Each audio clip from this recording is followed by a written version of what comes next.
Hi everyone, welcome to the very first Junk Journals 101 video. So here are a few things that I'm going to be showing you today. We're going to talk about mostly paper, corner pockets, belly bands, and lots of other goodies and embellishments that you can use to fill your journals. We'll also talk about distressing pages and ways that you can make things look vintage. There's going to be lots of cute little embellishments along the way. And as far as tools, I try to offer options for things that you might have in your stash and things that might be new to you. So some of the tools we'll be talking about are inks, paper crafting tools, punches, and then different adhesives like Yes Paste and Elmer's Craft Bond glue stick. So thanks so much for joining me. I hope you enjoy the ride. These are some of my design papers that I'm going to be using for this tutorial. And one of the ways that I like to dress up the backs of these pages, since otherwise they would be white, is to adhere scrapbook paper to them. There are a lot of ways to make the backs look vintage, and this is one of them. To adhere scrapbook paper to the back of your designed or printed pages. I'm just showing you an example from the Alice in Wonderland journal, and I'm using a page from a different kit, and I'm going to be using this 12 by 12 sheet of scrapbook paper. So like I showed you before, I used the Elmer's Craft Bond glue stick. And I'm going to take my printed paper and apply the glue stick very liberally to the back of this paper. And you'll see the light reflecting on the glue. That'll help be your guide to make sure that you're getting good, even coverage. And you want to make sure to get the edges really nice and glued so that once they become a little bit dog-eared with use, that they won't pop back up and lose the stickiness.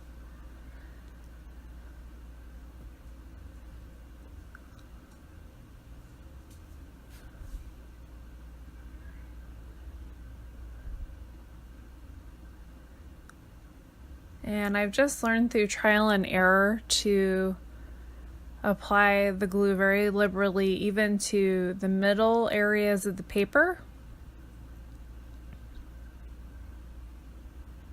You'll find that with time, if you don't use enough glue, it will start to buckle away from that scrapbook paper.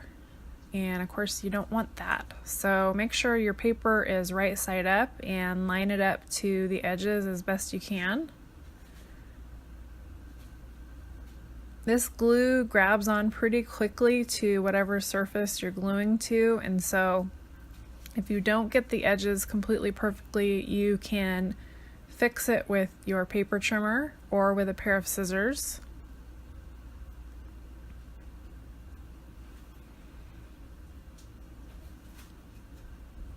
Now you can use your hands to smooth this out. I like to use a bone folder.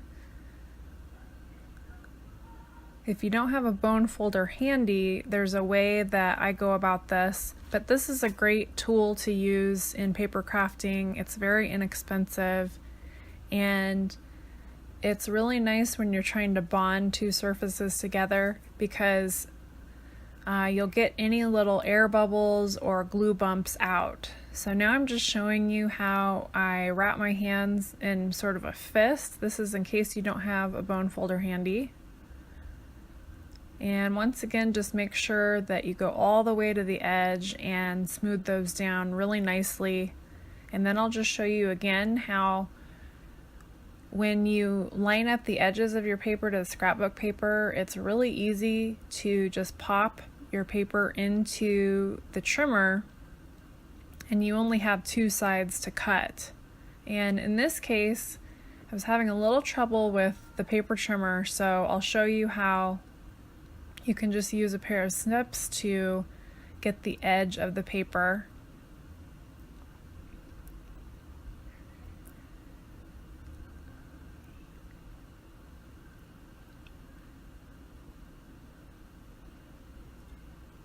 So as you can see, there is some paper that didn't get cut.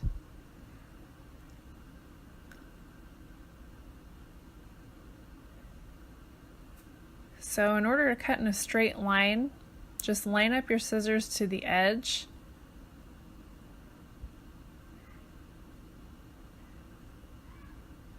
And as long as you keep a steady hand, it's pretty easy to cut in a straight line. But of course the trimmer really comes in handy in these types of projects, and I definitely recommend getting one if you're going to be making journals.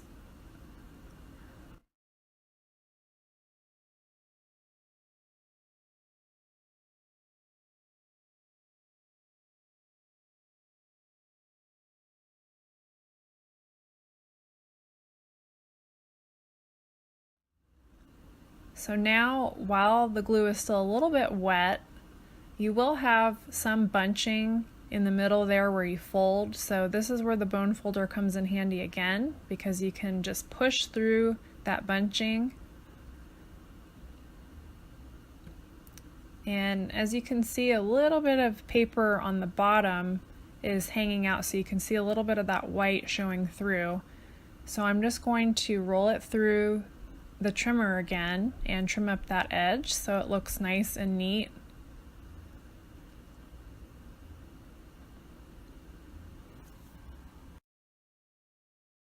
So now I'm just showing you what that writing page looks like, and I'm going to use some Distress ink to go all the way around on both sides to give the edges of the paper a distressed vintage look.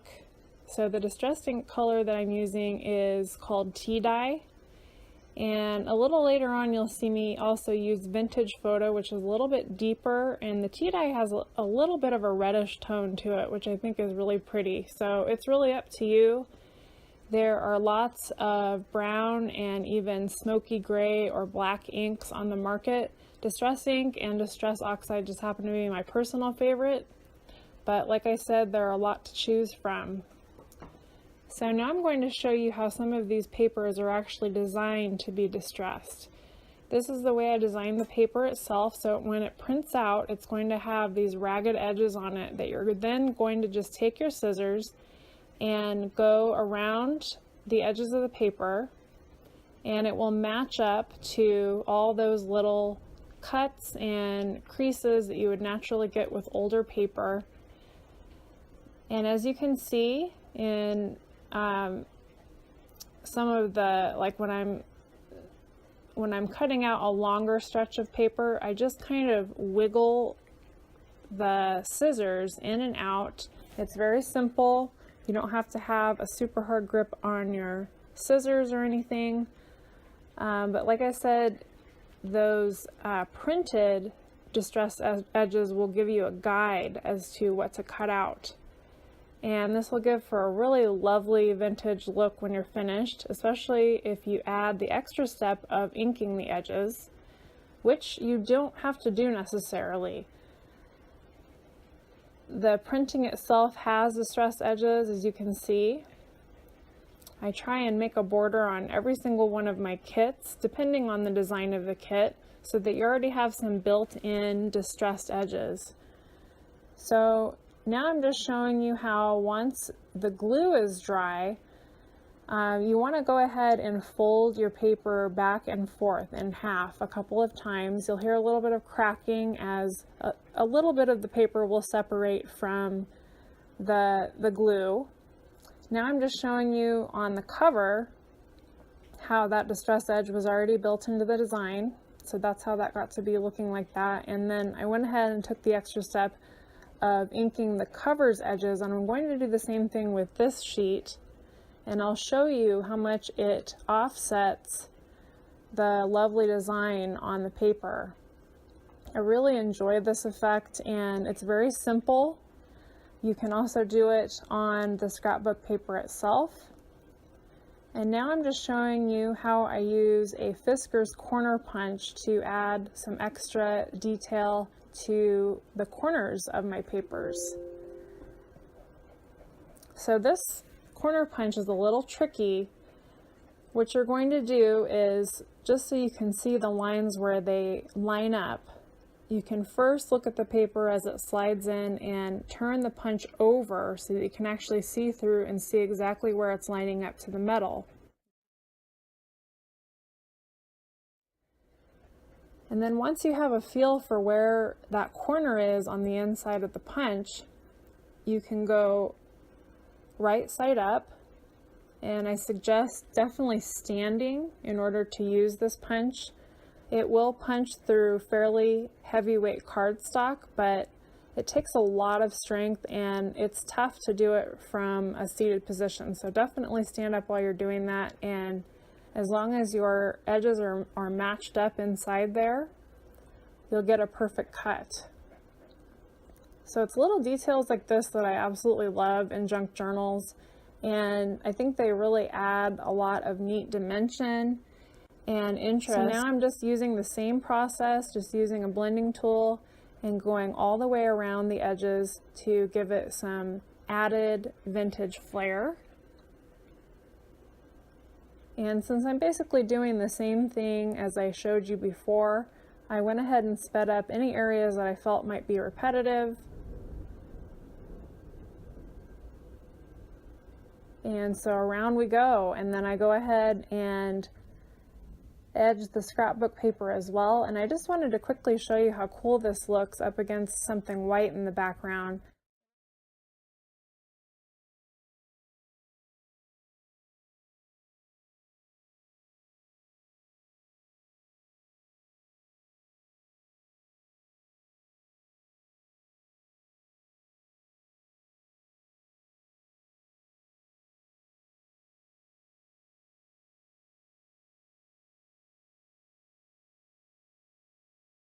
I wanted to walk you through the process of punching the edge of a page. So I'm using some copy paper here, and if you use a thicker paper like cardstock, you would not want to fold this in half. You'd actually just punch the edge of each side of the paper individually, but because this is a thinner paper, I can get both halves into this edge punch. And this is another product by Fiskars. Several companies sell these, but these happen to be pretty widely available in craft stores around the US. So I picked up a couple of these edge punchers. They come in different designs. There are some flower patterns. This one is a lacy design. And there's a grid on the punch itself that you line your paper up with, and then you'll see a gray outline of the design that runs alongside, and you can see that as I pull the paper away. So you're just going to line up the punched areas of the paper with that gray and make sure that it matches up, and that's how you know you're getting a nice even punch. And you're just going to keep sliding over until you get to the end of the paper. And really any paper punch can be finicky, and it can be a little bit of a tedious process. So the way I do it usually is to do a whole bunch at once, and you can do this while you are watching TV or while you're waiting for something to bake in the oven.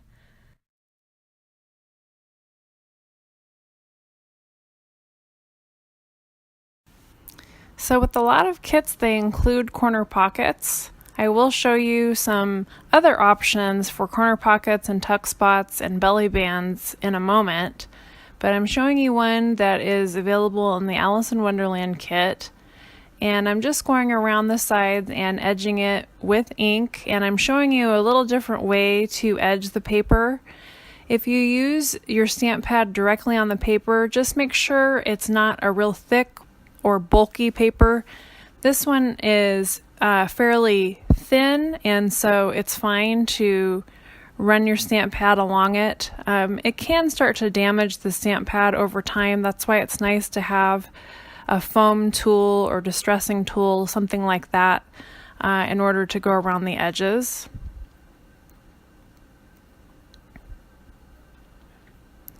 So here are some options in case you don't have corner pockets that are ready-made. What I'm doing right now is going through some of my stash, and you might find this in your scrapbook papers or odds and ends. And I'm going to show you some different ways of making corner pockets and tucks. So right now I'm going through a stack of Tim Holtz paper. Now this has lots and lots of different ephemera and things that are actually on the paper itself, and I went ahead and found this little piece that I thought would go well with the Alice in Wonderland theme. It has a rose.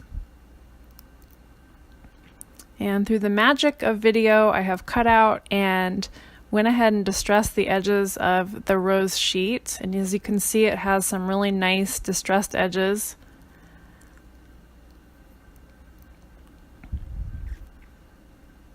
Now to adhere, I would not use the glue stick in this case. I'm using something called Yes Paste, and you could also use something like Aleene's Tacky Glue, Mod Podge. I just wouldn't recommend the glue stick because the corner pocket is going to have a lot of use. So the glue stick is not going to adhere as well as you would need it to. Double-sided tape would also work in this case. But I really like using the Yes Paste. It doesn't have a lot of liquid to it since it has a thick consistency, and so it doesn't cause the paper to warp, which is really nice. And it dries clear. You can use a paintbrush. I'm using a special silicone tool for this particular paste, but an old paintbrush would work fine too. And then I just go ahead and burnish the edges with my fingers and make sure that's nice and sealed down. And it'll take a little while for it to dry completely. I would give it overnight. And then I'm going to take that rose piece and do the same thing, and I'm just pasting the edge so that it will work as a flap, and you will be able to turn the flap over a little bit, and then you'll be able to see on the opposite side a really nice vintage pattern too, because you don't want the person to flip it over and see white paper there. That's a dead giveaway that it is not vintage. And once again, I'm using the bone tool to go ahead and burnish that nicely and get the paste well distributed. Now I'm going to show you what's called a belly band. I'm going to use that same paper edger, and I'm going to add a little nice embellishment to the top of the belly band. And this is where your scrap comes in handy, all the scrapbook paper that you cut off. And this one was a perfect size to use as a band. And basically a belly band is a piece of paper or some other type of embellishment that you use to put across a page, and you can tuck something into it. And since the scrapbook paper looks very fresh, we'll show you a way to make it look more vintage since it has a really bright, pretty pattern with a white background. And when you're trying to figure out where to put your different embellishments in and see what will look good together, what I like to do is use the color wheel. So if you Google color wheel, or if you happen to have an actual physical color wheel at your house, that works well. So I think the lilac would look nice up against that purple background, and I'm just kind of trying it out in different spots. And I go ahead and measure the paper to make sure that my belly band is going to fit across that paper. And going back to the color wheel, if you use complementary colors, which are colors that are opposite on the color wheel, so for instance, if you had a red belly band, it'd be nice to see it up against a green background. It really makes both colors pop since they are complementary. And the color wheel will actually teach you a lot about what colors go well together. Another thing to keep in mind when you're putting these embellishments in is that you want to keep plenty of space for journaling and any design that you don't want to cover up. For instance, on the printed paper or on your scrapbook paper, if there's an especially nice design that you want people to be able to see, make sure that you don't cover up that spot. So on these design papers that are especially busy and have journaling spots on them, I don't want to put a belly band there. I'd like to put it up against either a coffee dyed plain paper, maybe with some stamping on it, or something like that with the scrapbook background, so that you're not having too much busyness, so to speak, on one page. So I give the tea dye ink a quick spritz with water, and if you have any older ink pads that are starting to dry up, I've found that works even if it's not the distress ink. A little spritz of water will make it go farther, and I've had these inks for a long time and they've gotten a lot of use, and the water trick still works. You can see I'm still getting a lot of color from that pad. And so like I mentioned before, when you have a really vintage theme in mind, you want to go ahead and do whatever you can to distress the edges and ink them up so that they don't look colorful and new. And something else I like to do is just go through and look through my scraps to see if I have anything that goes along with the theme of my journal. And this is a good time too, if you're working on multiple journals at once, to keep in mind, like, oh, I'm working on a winter journal and I think that this little element would work really well. So you might want to stick a post-it note or something in there to remind you that you found something in there that would work well in that journal. So as I'm glancing through these pages, I was looking for a tab that I had found earlier that looks like the tab that is sticking out of the Mad Hatter's hat. And since numbers play a role in Alice in Wonderland, I was looking for something particularly that had numbers on it, since it's on the playing cards, it's on the Mad Hatter's hat. And the nice thing with these papers too is that they've done a lot in the design to make it look old already. You can see where it looks like there are coffee stains, where there was tape that might have gotten ripped off of the page. So they've done a lot of the hard work for you. So here's that little tab that I mentioned that's got the numbers on it. And I'll tell you a quick tip about cutting in a straight line. If you open the mouth of the scissors really wide for each cut, line it up to the line you want to cut, and then cut straight. That will really help. So each time you open the mouth, line it up, cut almost to the end of your scissors to where they're almost closed, and then do it again. And you can do that all the way down, especially with smaller elements like these, where you don't want to get out your paper trimmer to cut a lot of little detailed elements.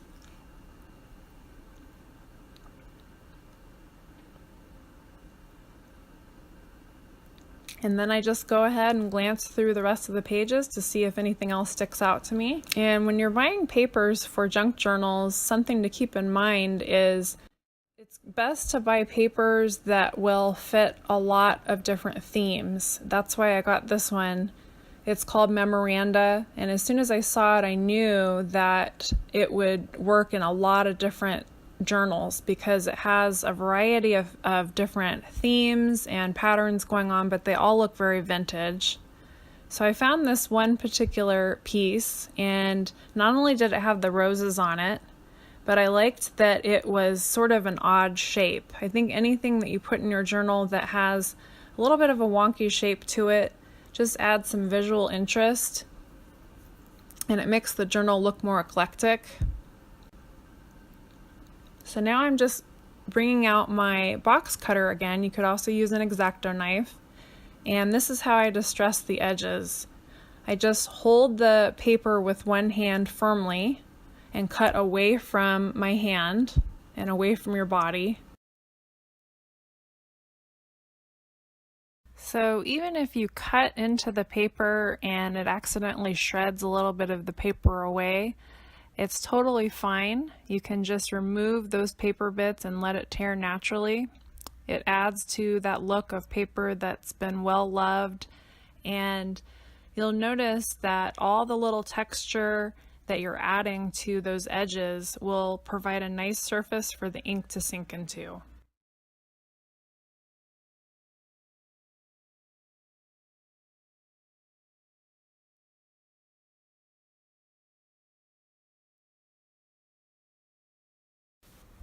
Okay, so for your belly band, I'm showing a piece of coffee dyed paper here that you could put it up against.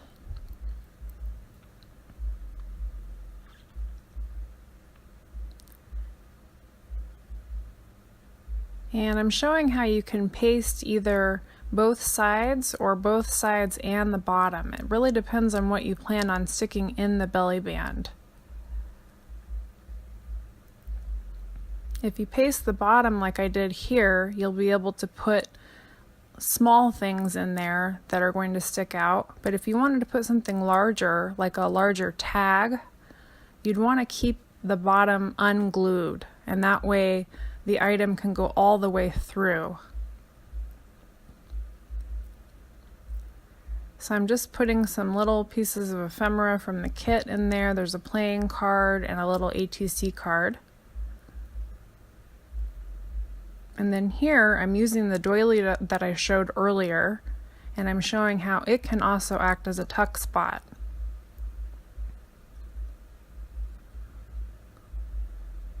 So I'm folding it in half, and I'm actually going to apply the paste with my finger, and that's because the paper is so delicate, these little doilies, that I don't want to rub the silicone tool or the paintbrush or anything that's going to make the paste catch the paper and crinkle it up or even tear it. So I'm just dabbing that on there.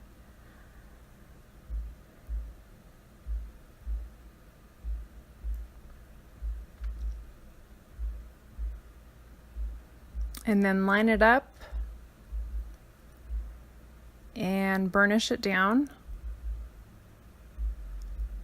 And the doily will be a tuck spot on both sides. So you've done double duty there. You have two sides of the paper, each with a tuck spot. Now I'm going to show you something interesting to do with this piece of scrap. So I'm going to make another belly band, and I'm going to use this little lacy scrap that I had from earlier and make it look like lace that's hanging down from the belly band.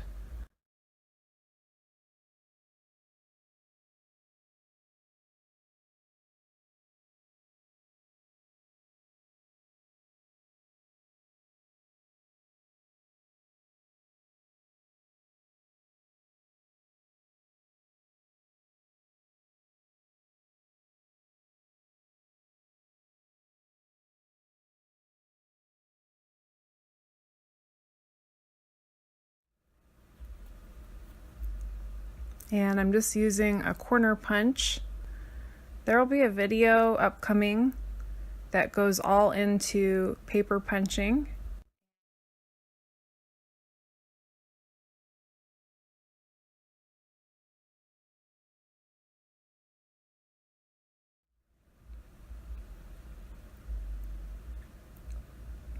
So before I glue down this belly band, I'm going to measure my little piece of cut scrap here.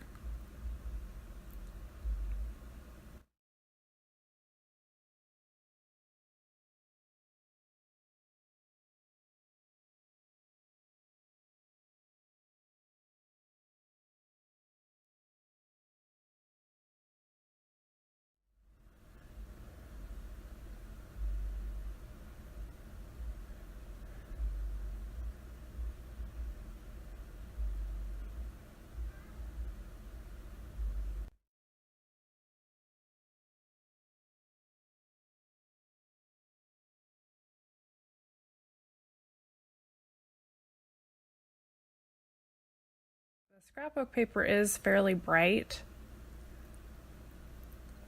so I'm just gently swirling a little of that ink around to kind of knock back that color a little.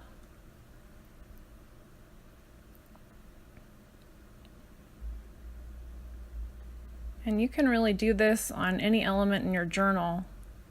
I'm going to do the same thing to the lacy piece.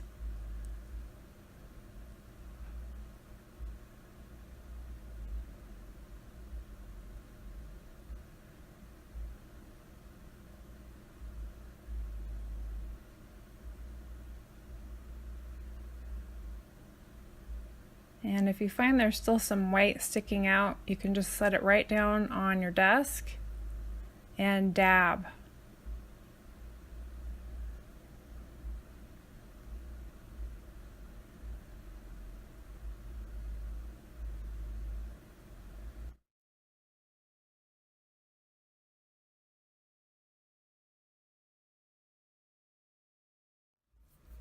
So for something like this, I'm just going to use the glue stick.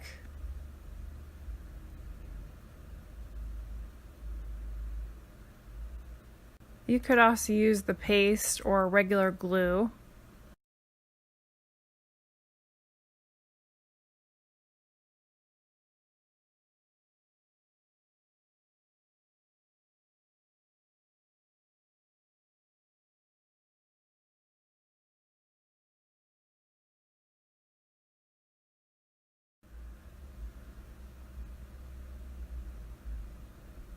And I'm going to just make sure that that's nicely lined up.